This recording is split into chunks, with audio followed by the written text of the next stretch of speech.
ఏదైనా వనంలో దేవుడు ఆదామవ్వలను చేసి పెట్టాడు. ఏదైనా వనం ఇదంతా ఆదాముని అవ్వని తీసి పెట్టాడు. మట్టి చెడ్డలు తెలివినిచ్చే వృక్షాన్ని ఉంచాడు. ఏదైనా వనంలో అన్ని సకల వృక్ష ఫలాలని ఉంచాడు. మంచి చెడ్డలు తెలివినిచ్చే వృక్ష ఫలాలు, జీవవృక్ష ఫలాలు రెండు పెట్టి చెప్పాడు. ఈ చెట్టు అన్నీ తినండి, అన్నీ మీరు ఉపయోగించుకోండి, కానీ ఈ మధ్య చెడ్డలు తెలివినిచ్చే వృక్షాల ఫలాలు మాత్రం మీరు తినకండి, తిన్న దినాన్ని చేముగా చచ్చిపోతారు మీరు అని చెప్పాడు అనమాట. వాళ్ళకు సాతాను వచ్చి చెప్పింది, ఇది నిజమా అని చెప్పింది సాతాను అవ్వంతో. ఏంటి అంటే ఏదైనా తినొద్దన్నాడా అని. ఈ చెట్టు వృక్ష ఫలాలని అసలు ముట్టుకుంటే చచ్చిపోతారు మీరని చెప్పాడు దేవుడు అని చెప్పింది. అప్పుడు నీవు చావనే చావరో, దేవుడి కంటే గొప్పవాళ్ళు అయిపోతారు మీరు అని చెప్పాడు ఈ సాతాను. దాని మాట నమ్మి కొన్ని ఫలాలు తీసుకుని తను తినేసింది. భర్త కూడా ఆదాము కూడా పెట్టేసింది. వీళ్ళిద్దరు తినేసిన తర్వాత తెలిసింది వస్త్రహీనులుగా ఉన్నాం, మనం దిగంబరులుగా ఉన్నామని తెలిసింది. అంజూరు పాకులు తీసుకుని కచ్చడాలు పట్టుకున్నారు. తర్వాత దేవుడు వచ్చి అడిగాడు, అదమ్మా ఎక్కడున్నావు అని. నాకు బట్టలు లేవు అని చెప్పాడు. నీకు బట్టలు లేవని చెప్పి నేను తినొద్దా, నాకు వృక్షఫలం తినేసావా అన్న. ఇగో నువ్వు ఇచ్చావు కదా అవ్వమ్మని, అవ్వమ్మ తినేసి నాకు కూడా పెట్టేసింది అని చెప్పి.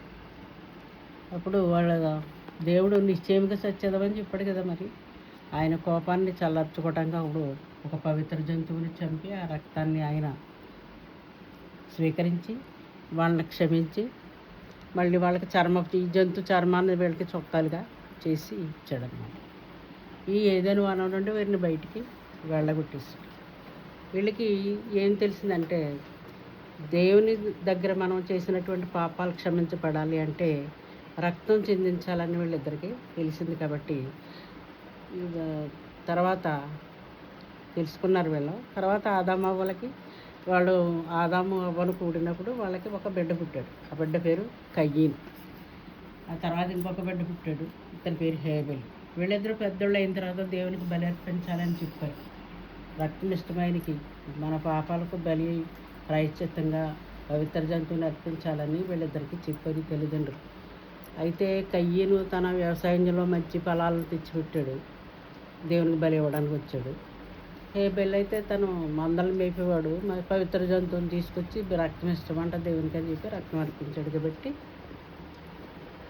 హేబెలు బలి దేవుడు స్వీకరించాడు, కయ్యని బలి స్వీకరించలేదు. కాబట్టి కయ్యని కోపగించుకుని తన తమ్ముడిని చంపేశాడు, నీతిమంతుడైనందుకు చంపేశాడు. తర్వాత కయ్యని దేవుడు శపించాడు, కొండలవతలకి ఈ తల్లిదండ్రులు విడిచిపెట్టి వెళ్ళిపోయాడు, వేరే కొండల్లో జీవించడం మొదలుపెట్టాడు. దేవుడు మరలా ఆదామవ్వలను జ్ఞాపకం చేసుకుని షేతునిచ్చాడు. షేతుకి కూడా కుమారుడు పుట్టాడు, ఇతని పేరు ఏనోష్. ఏనోష్ పుట్టినప్పుడు కుటుంబ ప్రార్థన ప్రారంభించాడు. యెహోవాకు ప్రార్థన చేయడం కుటుంబం అంతా ప్రారంభించాడు. ఈ హానోక్ అని ఆయన దేవుని అడుగు జాడల్లో నడిచాడు అనమాట. వంశవళ్ళన్నీ చదవటానికి చెప్పడానికి టైం సరిపోదు కదా, మీరు చదువుకోవాలి. తర్వాత అక్కడ నుండి బాగా భూమి మీద బాగా విస్తరించిన తర్వాత ఈ కయ్యని సంతానంలో వాళ్ళని ఈ షేతు సంతానం వాళ్ళు చేసుకోవటం మొదలుపెట్టారు. కయ్యని సంతానంలో ఉన్నటువంటి ఆడపిల్లల్ని దేవుని కుమారులు, నరుల కుమార్తెలు మిక్కిలి చక్కని వారిని చూసి వాళ్ళు వివాహం చేసుకున్నప్పుడు దేవునికి కోపం వచ్చింది. ఇక భూమి మీద బాగా విస్తరించారు, కానీ దేవునికి కోపం రావడంతో జలప్రళయం నీటి ద్వారా ముంచి వాళ్ళని నాశనం చేయాలనుకున్నాడు దేవుడు. భూమి మీద ఉన్న జనులందరినీ నాశనం చేయాలి. అందుకని నీతిమంతుడు ఎవడున్నారా అని వెతికితే నోవహు కనిపించాడు. నోవహుకి 3 కుమారులు, షేము, హాము, యాఫెతు 3 కుమారులు, 3 కోడళ్ళు, భార్య ఉన్నారు. వీళ్ళు దేవుడు చెప్పినట్టుగా వాళ్ళు సిద్ధపడ్డారు. వాడు కూడా దేవుడు చెప్పినట్టుగా చేశాడు. దేవుడు చెప్పిన రోజు నాటికి ఈ ఓడలోకి వెళ్ళిపోయాడు. అలాగే భూమి మీద ఉన్న జంతువులన్నీ కూడా ఓడలోకి వచ్చాయి, జతలుగా వచ్చాయి. పవిత్ర జంతువులు 7 చొప్పున నోవహు జాగ్రత్త పెట్టాడు. ఈ ఓడలో వర్షం తగ్గిపోయిన తర్వాత మళ్ళీ భూమి మీద విత్తనం వేయడానికి కూడా విత్తనాలు వేశాడు. అంత సమకూర్చాడు అనమాట. నోవహు చాలా ప్రయాసపడి ఓడ కట్టడమే కాకుండా తన కుమారులను ఆహారం సిద్ధపరిచారు జంతువులకి. ఆకాశ పక్షులకి వీళ్ళకి ఆహారం సిద్ధపరచుకున్నారు. వాడలో చాలా కష్టపడ్డారు. దేవుడి చెప్పిన రోజు నాటికి వాడలో ప్రవేశించారు. ఇక తర్వాత భూమి మీదకి వచ్చి నీళ్ళు ప్రవాహం తగ్గిపోయిన తర్వాత భూమి మీదకి వచ్చి దేవునికి బలి అర్పించి ఇదిగో ఇంద్రధనుసు పెట్టాడు అనమాట. యెహోవా ధనుసు, నేను ఎప్పుడు నీటితో ముంచను ఇంకా భూమిని అని నోవహుకి అతని సంతానానికి వాగ్దానం చేశాడు. నోవహు వాడలో ఉన్నప్పుడు పౌరాన్ని పంపించాడు కదా,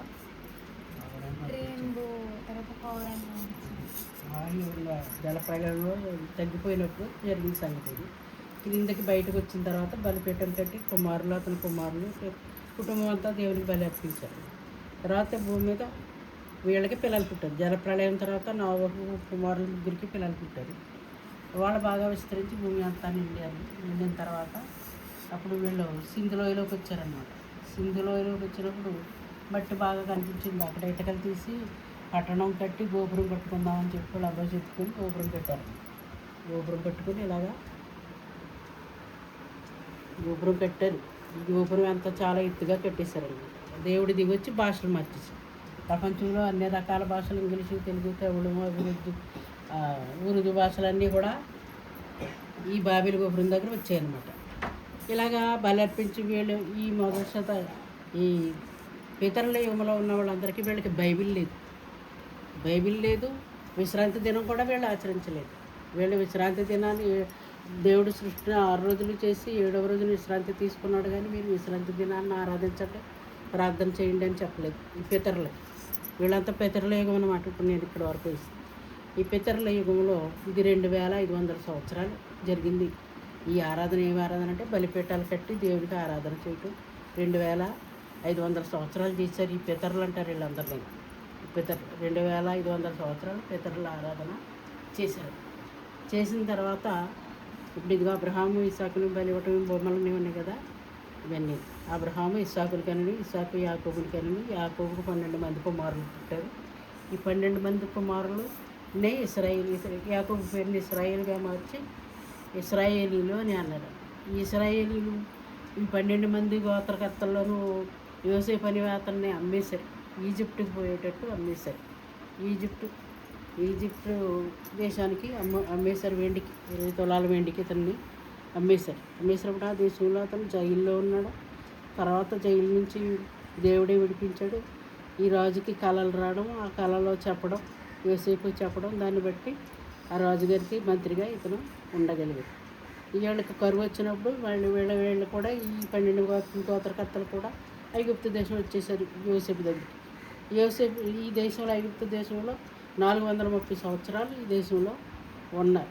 ఈ 430 సంవత్సరాలు వీళ్ళకి యోసేపు చనిపోయిన తర్వాత రాజులు కొత్త వాళ్ళు వచ్చారు కాబట్టి బానిసలుగా వీళ్ళని చూశారు. 430 సంవత్సరాలు బానిసత్వం చేశారు.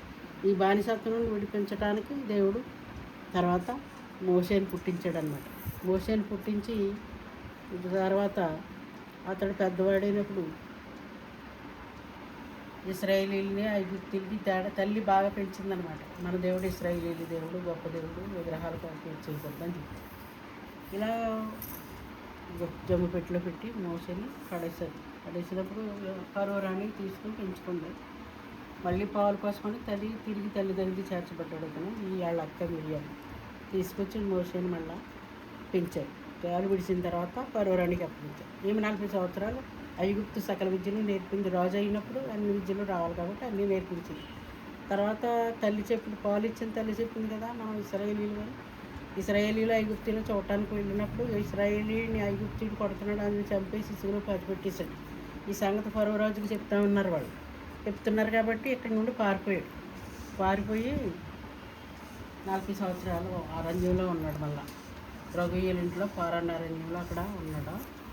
అక్కడ ఇత్రో అనే అతను ఆ ఇంట్లో పెళ్లి చేసుకున్నాడు అన్నమాట. 7 పిల్లలు ఒక పిల్లలు చేసుకున్నాడు.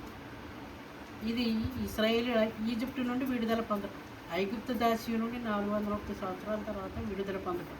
గుమ్మాలకి రక్తాన్ని రాసుకుని పసకా పశువును వధించి రక్తాన్ని గుమ్మాలకు రాసుకుని ఆ మాంసం తిని మూట ముళ్ళు కట్టుకుని ఇంట్లో నుండి ఐగుప్తు నుండి విడుదల పొందడానికి ఆ రాత్రి వాళ్ళు ఆచరించినటువంటి పండుగ పసకా పశువును వధించి రక్తాన్ని గుమ్మాలకు రాసుకుని మాంసాన్ని తిన్నారు.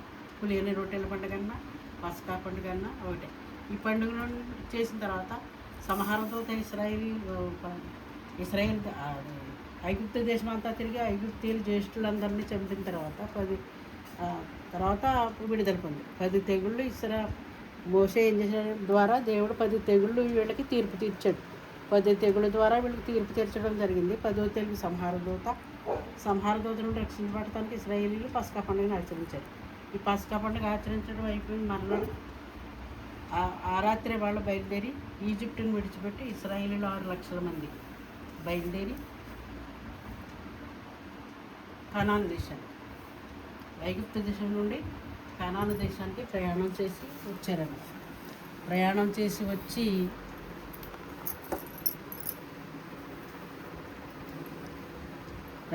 వచ్చినప్పుడు ఎర్ర సముద్రాన్ని ఇది ఎర్ర సముద్రం. ఈ ఎర్ర సముద్రాన్ని పాయలు చేసి వాళ్ళు ఎర్ర సముద్రంలో నడిచి పారాను అరణ్యానికి సీనాయి పర్వతం దగ్గరికి వచ్చారు. ఇశ్రాయేలీయులు 6 లక్షల మంది. ఈ 6 లక్షల మంది సీనాయి పర్వతం దగ్గర ఉండగా దేవుడు మాట్లాడాడు. వీళ్ళు శుద్ధి చేసుకున్న తర్వాత మోషేని ఈ పర్వతం మీదకి రమ్మన్నాడు. వచ్చిన తర్వాత 10 ఆజ్ఞలు గల ధర్మశాస్త్రాన్ని వాళ్ళకి ఇచ్చాడు. ఇక్కడతోటి వీళ్ళ ఆరాధన, పితరుల ఆరాధన అయిపోయిందన్నమాట. మోషేకి ధర్మశాస్త్రం ఇచ్చినప్పుడు ధర్మశాస్త్ర ప్రకారమైన ఆరాధన చెయ్యాలి. కాబట్టి ధర్మశాస్త్రం ఇచ్చినప్పుడు తేడానికి వెళ్ళినప్పుడు ఇశ్రాయేలీలు అందరూ అహరోనుతో గొడవ పెట్టి బంగారం ఇచ్చేసి ఇదిగో దోణ పోయించారు.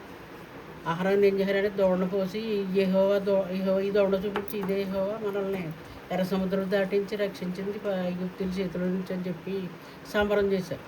కాబట్టి చాలా కోపం వచ్చింది దేవుడికి, శిక్ష పంపించాడు వీళ్ళకి. అయినా ఈ ధర్మశాస్త్ర ప్రకారం సంబంధమైన ఆరాధన చేయడానికి వీళ్ళకి మోషే తర్వాత నేర్పించాడు అనమాట. వాళ్ళు చేసిన పనికి శిక్ష అయిపోయిన తర్వాత ప్రాయశ్చిత్తంగా ఇదిగో అహరోను కుటుంబాన్ని యాజకులుగా ఉండటానికి మోషే ద్వారా అహరోను కుటుంబం, అహరోను అతని కుమారుడు ఎలియాజరు, తమరు, నాదాబు, అబీహు, ఎలియాజరు, తమరు. ఈ 4 కుమారుల్లో నాదాబు, అబీహులు వేరే అగ్ని తెచ్చిపెట్టారు ఇదిగో యెహోవాకు. అందుకని వీళ్ళిద్దరిని పైనుండి అగ్ని వచ్చి దహించేసింది. నాదాబు, అబీహులు అహరోను కుమారుడు, పెద్ద కుమారులు ఇద్దరు దేవుని సన్నిధిలో చనిపోయారు. తర్వాత ఎలియాజరు, తమరు ఉన్నారు కాబట్టి ఎలియాజరు ప్రధాన యాజకుడు. 7 తండ్రి తర్వాత ప్రధాన యాజకుడు అహరోను. తర్వాత 2వ యాజకుడు ఎవరంటే ఎలియాజరు అన్నమాట. ఈ మోషే ఆరాధన పవిత్ర ఆవరణలో ఇత్తడి బలిపీఠం ఉంటుంది. పరిశుద్ధ స్థలం ఇది. ఈ పరిశుద్ధ స్థలంలో రొట్టెల వల్ల దీపవృక్షం ఉంటుంది. అతి పరిశుద్ధ స్థలంలో బంగారు ధూపార్తి నిబంధన మందస్సం ఉంటుంది. ఈ ఆరాధన ఇశ్రాయేలీయులు మోషే ద్వారా చేశారు. ఇది 1500 సంవత్సరాలు చేశారు. ఇది అభిషేకించడం ఈ కుటుంబాన్ని దేవుడు మోషే ద్వారా అభిషేకించాడు ప్రధాన యాజకులుగా ఉండటానికి. 12 గోత్రాల మీద యాజకులుగా ఉండటానికి అభిషేకించబడ్డారనమాట. అభిషేకించినప్పుడు కుడి చెవి మీద, కుడి బొటన వ్రేలి మీద గొర్రెను బలర్పించి ఆ రక్తాన్ని తెచ్చి యాజకులుగా అభిషేకించడానికి ఈ కుడి చెవి మీద, కుడి బొటన వేలి మీద, కాలి బొటన వేలి మీద, కుడి చేతి బొటన వేలి మీద, కుడి చెవి మీద వీళ్ళకి రక్తాన్ని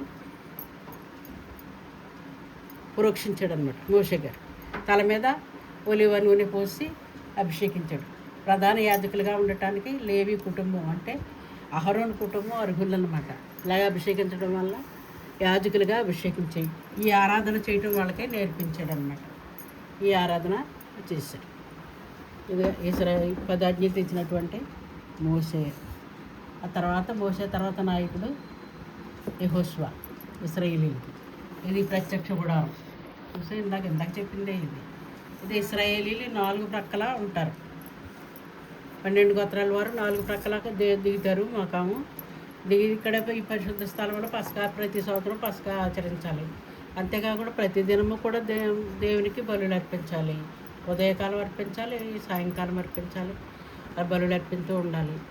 ఇదిగో ఇత్తడి బలిపీఠం దగ్గరికి ప్రతి కుటుంబము ఎవరు పాపం చేస్తే వాళ్ళ కుటుంబము ఇక్కడికి వచ్చి ఈ ప్రధాన యాజకుడిని కలుసుకుని ఎలా చేయమంటాడో అలా చేసి ఏమేమి అర్పించి ఇక్కడ ఈ రక్తాన్ని ఇక్కడ ప్రోక్షించేవాడు. ఈ 4 కొమ్ముల మీద ప్రోక్షించేవాడు. ఈ బల్లకు ప్రోక్షించేవాడు, దీపవృక్షానికి ప్రోక్షించేవాడు, బంగారు దుపత్తికి కూడా ఇక్కడ ప్రోక్షించేవాడు. సంవత్సరానికి ఒకసారి మాత్రమే నిబంధన మందసం దగ్గరికి వచ్చేవాడు అనమాట. రక్తాన్ని పట్టుకుని ప్రజలందరి నిమిత్తం పసుపు పశువు రక్తాన్ని పట్టుకుని ఇక్కడికి వచ్చేవాడు అనమాట. వచ్చి ఇక్కడ ప్రోక్షించి మళ్ళీ వీటన్నిటి మీద ప్రోక్షించి మిగిలిన బ్లడ్ అని ఇక్కడ పోసి ఎవరైతే బలి అర్పించి ప్రజలందరి మీద జల్లేవాడు అనమాట. తన మీద చల్లుకునేవాడు, ప్రజలందరి మీద కూడా రక్తాన్ని చల్లేవాడు. పసుపు పశువు యొక్క రక్తాన్ని ప్రజలందరి మీద జల్లి ఈయన తల మీద కూడా జల్లుకుని వీటన్నిటి మీద జల్లేవాడు అనమాట. జల్లి ప్రోక్షించితేనే కానీ ప్రజలు పవిత్రులు అయ్యారు కదా. అలాంటి ఆరాధన చేశారు. వీళ్ళే 1500 సంవత్సరాలు చేశారు. ఈ బలిపీఠముల ఆరాధన 2500 సంవత్సరాలు చేశారు. వీళ్ళు 1500 సంవత్సరాలు చేశారు. ఇప్పుడు తెలియక చేస్తారు కానీ దేవుడు అంగీకరించడు ఇది. ఇప్పుడు దేవుడు ఎవరు? వాళ్ళ ఇశ్రాయేలీయులు క్రైస్తవులు ఎవరు? దేవుడు ఇప్పుడు పైనుంచి వచ్చి వీళ్ళ బలిని స్వీకరించడం. అప్పుడు స్వీకరించాడు, ఇప్పుడు స్వీకరించాడు. అక్కర్లేదు కాబట్టి ఈ 1500 సంవత్సరాల్లోనూ లేవీలు యాజకులుగా ఉన్నారు. ఈ 1500 సంవత్సరాల్లో న్యాయాధిపతులు పరిపాలించారు, రాజులు పరిపాలించారు. సంసోను ఇతను న్యాయాధిపతి. ఈ న్యాయాధిపతులు 14 మంది పరిపాలించారు. ఈ 14 మందిలో ఇతను సంసోను అనమాట. ఇతనికి 7 జడలు ఉంటాయి. 7 జడలు వేసేదాడమ్మ. ఇతనికి పుట్టింది మొదలు చచ్చిపోయే వరకు తల మీద మంగళకత్తి వేయొద్దని చెప్పాడు. కానీ వేసుకున్నాను. అది మంగళకత్తి తెలియలా ద్వారా మంగళకత్తి పిలిచి వేసేసారు కదా. మరి గుండె చేసి చంపేశారు, కొళ్ళు పీకేశారు, ఈ తల కొరిగేశారు, కళ్ళు పీకేశారు, తిరగలిసరించి జైల్లో తిరగలిసరివాడుగా అయిపోయాడు. ఆఖరిగా ప్రార్థన చేసి దాగోని దేవత మందిరాన్ని కూలగొట్టేశాడు. అప్పుడు చంపేశాడు. తన కూడా చనిపోయాడు. ఈ 14 మంది న్యాయాధిపతులు పరిపాలించారు. న్యాయాధిపతులు పరిపాలించిన తర్వాత సమూయేలుని ఆఖరి న్యాయాధిపతి సమూయేలుని అడిగారు, మాకు రాజు కావాలి. అడిగితే అప్పుడు సౌలుని రాజుగా బెన్యామీను గోత్రికుడు సౌలుని అభిషేకించమని చెప్పాడు దేవుడు. దీర్ఘదర్శి ఇతను సౌలు దేవుడు చెప్పినట్టు అనకపోతే మళ్ళీ దావీదుని అభిషేకించాడు. అదే వీళ్ళేదో అహరోను కుమారులు వీళ్ళు ఇక్కడ అభిషేకించడం చూపించాడు. మోషే గారు, అహరోను, నాదాబు, అబీహు, ఎలియాజరు, ఇతమరు. ఇది లేవి కుటుంబీకులు. వీళ్ళేమో న్యాయాధిపతులు. తర్వాత రాజులు. న్యాయాధిపతుల్లో ఆడమనిషి ఉంది దెబోరా. ఈ దెబోరా చాలా భక్తి కలదనమాట. ఈమె మంచిగా పరిపాలించింది. వీళ్ళందరికీ తల్లి, ఇశ్రాయేలు 12 గోత్రాలకి తల్లిగా ఉండి సలహాలు ఇచ్చేది అనమాట దెబోరా. ఇశ్రాయేలీలందరినీ దేవుని సన్నిధికి నడిపించింది. అప్పుడు ఈమె ఈ న్యాయాధిపతుల కాలంలో యెహోవా మందిరం షిలోహులో ఉండి ఈ కుటుంబం అంతా ఈ ప్రజలందరూ షిలోహీల్ని ఆరాధించింది. అప్పుడు సొలొమోను దావీదు పుట్టలేదు కదా. అప్పుడు దావీదు తర్వాత ఇంకా దావీదు సౌలు న్యాయాధిపతుల కాలం అయిపోయిన తర్వాత రాజుల కాలం వచ్చాక సౌలు తర్వాత దావీదు తర్వాత సొలొమోను. వీళ్ళు ముగ్గురు ఈ 40 సంవత్సరాలు పరిపాలించారు. ఇశ్రాయేల్ రాజ్యాన్ని 12 రాజ్యాలు కలిపి పరిపాలించారు ఈ ముగ్గురు. తర్వాత తన సొలొమోను విగ్రహారాధన చేయటాన్ని బట్టి దేవుడు ముక్కలుగా చేయిస్తాడు. 2 ముక్కలుగా చేశాడు ఇశ్రాయేల్ రాజ్యం. ఇలా చేయడంతో ప్రవక్త వచ్చి చెప్పాడు అనమాట. ప్రవక్తల ద్వారా చెప్పబడింది. ఇదిగో యెరోబాము అనేవాడు 2 దూడలు చేయించాడు ఇశ్రాయేల్ రాజ్యంతో. ఇశ్రాయేల్ రాజ్యము యూదా రాజ్యం అని 2 భాగాలుగా విడిపోయింది. ఇశ్రాయేల్ రాజులు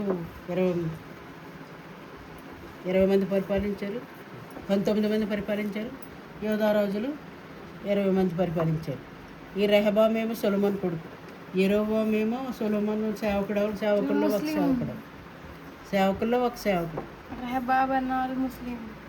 రెహబాం ముస్లింలు అంటారు. ఇప్పుడు మీరు రెహబాం సొలొమోను కొడుకు. దావీదు కొడుకేమో సొలొమోను కొడుకేమో రెహబాం. యెరోబామేమో సొలొమోను సేవకుల్లో పరివాళ్ళలో ఒక సైనికుడు లాంటి. ఇతను ప్రవక్తలు అనమాట. వీళ్ళందరూ వీళ్ళ కాలంలో యెషయా ప్రవక్త, ఇర్మియా ప్రవక్త, హిజ్కియా ప్రవక్త, దానియేలు ప్రవక్త. ఈ ప్రవక్తలు ఈ రాజుల కాలంలో ఈ ప్రవక్తలందరూ రాజుల కాలంలో ప్రవచించారన్నమాట. రాజుల కాలంలో ఈ ప్రవక్తలందరూ ప్రవచించి చెప్పారు. మీరు దూడల పరిపోయి దూడని విగ్రహారాధన మానకపోతే దూడలు సేవించడం మానకపోతే మీరు బబులోని చెరలోకి వెళ్ళిపోతారని చెప్పేసి ప్రవక్తలందరూ చెప్పారు. వాళ్ళు వినలేదు. అయినా సరే వాళ్ళు అప్పుడు బబులోని రాజు వచ్చి వీళ్ళని ఎత్తిపోయాడు అనమాట.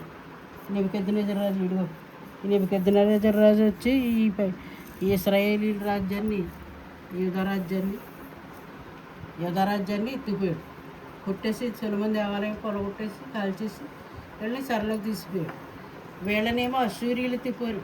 ఈ 10 గోత్రాలని ఇశ్రాయేలీల్ని అశ్షూరీయులు ఎత్తిపోయారు. యుద్ధం చేసి ఓడించేసి వీళ్ళని స్వాధీనం చేసుకుని వీళ్ళని కూడా ఎత్తిపోయారు. వీళ్ళ చెరలోకి వెళ్ళిపోయారు. వీళ్ళు అశ్షూరీయుల చెరలోకి వెళ్ళిపోయారు. వీళ్ళు బబులోని చెరలోకి వెళ్ళిపోయారు. యూదులేమో బబులోని చెరకి 70 సంవత్సరాలు ఈ యూదుల చెరలో ఉండగా నెబుకద్నెజరుకి కళ వచ్చిందనమాట. బ్రహ్మాండమైన విగ్రహం 4 ప్రభుత్వాలు, బంగారు శిరస్సు, వెండి భుజములు, రొమ్ములు వెండి, ఉదరము తొడలు ఎత్తుడు, కాళ్ళు మోకాళ్ళు ఇనుపవి, పాదాలు మట్టి బురద కలిగినటువంటి ఈ కళ వచ్చింది నెబుకద్నెజరు రాజుకి. వచ్చినప్పుడు దీని అర్థం దానియేలు గారు చెప్పాడు. అదే 4 ప్రభుత్వాలు ఈ రోమా ప్రభుత్వ కాలంలో యేసుక్రీస్తు పుట్టాడనమాట. చేతు సహాయం లేకపోవడం రాయి ఇదిగో ఇక్కడ ఉంది కదా. ఈ రాయి ఎవరంటే యేసుక్రీస్తు రాజ్యం స్థాపించబడింది ఈ రోమా ప్రభుత్వ కాలంలో. యేసుక్రీస్తు వరకు పుట్టారా, యేసుక్రీస్తు రాజ్యం స్థాపించబడింది. ఆయన చనిపోవటం, చంపబడటం, సమాధి చేయబడటం, తిరిగి లేవడం, సంఘం 3,000 మందితో స్థాపించబడటం అదన్నమాట. ఇది క్రీస్తు జననం. మరియకి ఎలిజబెత్కి జకరియతో మాట్లాడాడు కదా, మీ గొడ్రాలైన నీ భార్య కుమారుడి కట్ట అతని పేరు యోహాను అని పెడతారని చెప్పాడు. ఇతను నాది ఎలా జరుగుతుంది, నేను ముసలోని నా మా ఎవడ ముసలిది అన్నాడు. అయితే నువ్వు ఇది నమ్మలేదు కాబట్టి నీవు బిడ్డ పుట్టి వరకు మౌనమై ఉంటావని చెప్పి మగవాడైపోయాడు జకరియా.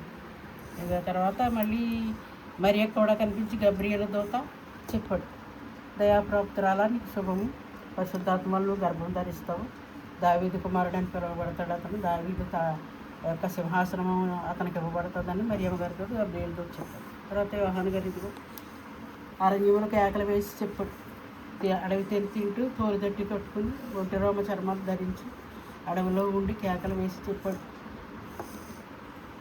అరణ్యంలో కేకలు వేసి చెప్పాడు. చెప్పినప్పుడు అతను కేకలు విని వచ్చి తెలుసుకుని అప్పుడు అందరూ మారు మనసు కోసం బాప్తిసం పొందారు. యేసుక్రీస్తుని గురించి ముందుగా ప్రకటించడానికి ముందుగా బాప్తిసం ఇచ్చి యోహాను ఇచ్చాడు. ఈ బాప్తిసం ఇచ్చి యోహాను దగ్గర యేసుక్రీస్తు వారు అందరితో పాటు యేసుక్రీస్తు వారు కూడా బాప్తిసం పొందారు. 30 సంవత్సరాల తర్వాత వయసు 30 సంవత్సరాలు అప్పుడు తీసుకున్నాడు. 3.5 సంవత్సరాలు అప్పుడు తీసుకోమన్నాడు దేవుడు. దేవుడు పరిశుద్ధాత్మకు సెలవు ఇవ్వాలి కదా, వ్యక్తిత్వంగా ఉండాలి. ఒక వ్యక్తి 30 సంవత్సరాలకు పరిపూర్ణుడు అనమాట, ఒక మోహనుడు. అప్పుడు తీసుకున్నాడు. ఇంకా సాతాను చేత 40 రోజులు శోధించబడ్డాడు. వీళ్ళు క్రొత్త నిబంధన నిజమే. ఎందుకంటే ఇప్పుడు కూడా అంటున్నారు బ్రెయిన్ ఎదుగుతుంది 25 తర్వాత. అందుకని అప్పటి నుండి బాప్తిసం తీసుకుని తర్వాత ప్రకటించాడు, అద్భుతాల సూచక్రియలు చేశాడు. ఇది సాతాను చేత 40 రోజులు శోధించబడ్డాడు, అరణ్యంలో తిరిగాడు. మోషే గారు ధర్మశాస్త్రాన్ని తేడానికి 40 రోజులు అరణ్యంలో తిరిగాడు. క్రొత్త నిబంధన చేయడానికి యేసుక్రీస్తు వారు 40 రోజులు ఉపవాసం ఉండి అరణ్యంలో తిరిగాడు. తర్వాత యేసుక్రీస్తు వారు సువార్త ప్రారంభించిన తర్వాత మొట్టమొదటి సూచక్రియ నీళ్ళని ద్రాక్షరసంగా మార్చడం. తర్వాత తుఫాను వచ్చినప్పుడు సముద్రం మీద గాలివారాన్ని సద్దడపజేసినాడు, తుఫాను ఆఫ్ చేశాడు దేవుడు. ఈ కొటేషన్లన్నీ పడేలా తీసుకోవాలి, నువ్వు ఖాళీ ఉన్నప్పుడు తీసి చదవాలి ఇవన్నీ. అది ఇక్కడ 4 రోజులు కుళ్ళిపోయినటువంటి లాజర్ను కూడా లేపాడు. ఆయన చేసినటువంటి అద్భుతాలు కొన్నే వేశాను మరి. మొత్తం 7 కదా అద్భుతాలు. మొత్తం ఏంటది అద్భుతాలు? ఇన్నేళ్ళు ఉండవు, అన్ని అద్భుతాలు చాలా చేశాడు ఆయన, లెక్క ఉండవు. అంటే ఆశ్చర్యకారం. మరి ఎవరు చేయలేదు ఏంటంటే చచ్చిపోయి 4 రోజులైనా బ్రతికించలేరు ఎవరు, దేవుడు కాబట్టి బ్రతికించాడు. దేవుడు కాబట్టి గాలిని, సముద్రాన్ని, నీటిని అన్నిటి మీద అధికారం కలిగిన వాడు దేవుడు. నీళ్ళందరూ అక్షరసంగా మార్చగలిగిన వాడు దేవుడు. ఇక్కడ 5 రొట్టెలు 2 చిన్న చేపలు కూడా 5,000 మందికి ఆహారం పెట్టగలిగాడు దేవుడు. దేవలక్షణాలు కొన్ని వేశారన్నమాట.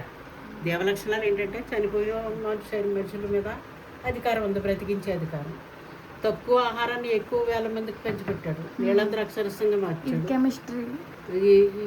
ఇదేమో గాలిని, సముద్రంని, నీళ్ళను సర్దనపడు. వీటి మీద కూడా అధికారం ఉన్నది దీనికి. అలా అనమాట.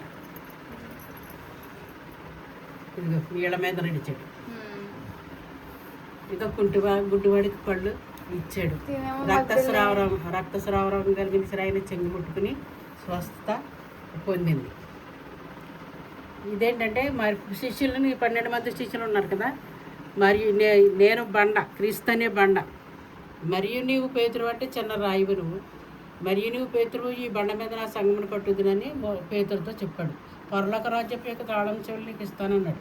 నువ్వే దేని బంధిస్తావో పరలోకంలో బంధించబడుతుంది, నువ్వు భూమి మీద దేని విప్పుతావు అది కూడా పరలోకంలో విప్పబడుతుంది అని చెప్పాడు. తాళపు చెవి పేతురికి ఇచ్చాడు. 12 మంది అపోస్తలులు, 12 మందిలో పేతురు గారికి ఇచ్చాడు. కాబట్టి ఈయనే ప్రసంగం చేసినప్పుడు 3,000 మంది బాప్తిసం పొందారు. తాళం చేయి తీయటం అంటే 3,000 మంది ఇతర ప్రసంగం ద్వారా దేవుని వాక్యాన్ని వివరించి లేఖనాలు ఎత్తి యేసుక్రీస్తుని గురించి చెప్పినప్పుడు 3,000 మంది బాప్తిసం పొందారు. అలా సంఘం స్థాపించబడింది. ఇది ఆయన అప్పగింపబడిన రాత్రి చెప్పాడు కదా, ప్రభు రాత్రి భోజనం. నా శరీరానికి బదులుగా రొట్టెలు తినండి, నా రక్తానికి బదులు ద్రాక్షరసం తాగండి అపోస్తలులకి చెప్పాడు.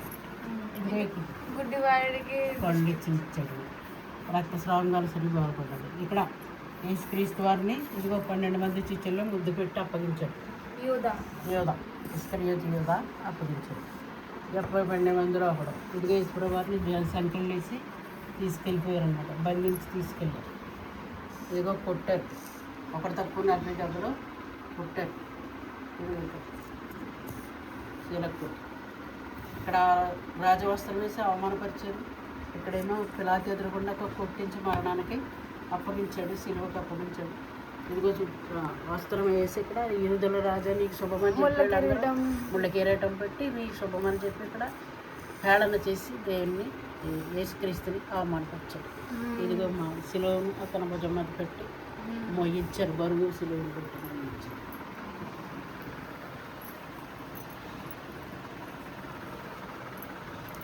యేసుక్రీస్తు వారు చనిపోయినప్పుడు అన్నమాట. ఇది 3 సిలువలు.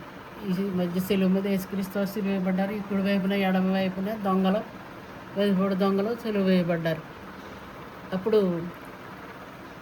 గర్భానికి యేసుప్రభు వారు చనిపోయినప్పుడు ఉదయం 9 గంటలకు సిలువ వేశారు ఆయన్ని. మధ్యాహ్నం మొదలుకొని 3 గంటల వరకు చీకటి కమ్మింది. సూర్యుడు అదృశ్యుడయ్యాడు.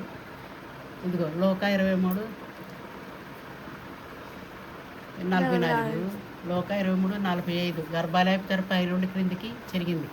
ఇదిగో మత్తయి 27:51-52 భూమి వడకెను బండలు బద్దలైన సమాధులు తిరుగుబడి అనేక మంది పరిశుద్ధులు శవాలు లేచి యెరూషలేములోకి తిరిగి వాళ్ళ ఇంటికి వచ్చేసారు బ్రతికి కొంతమంది.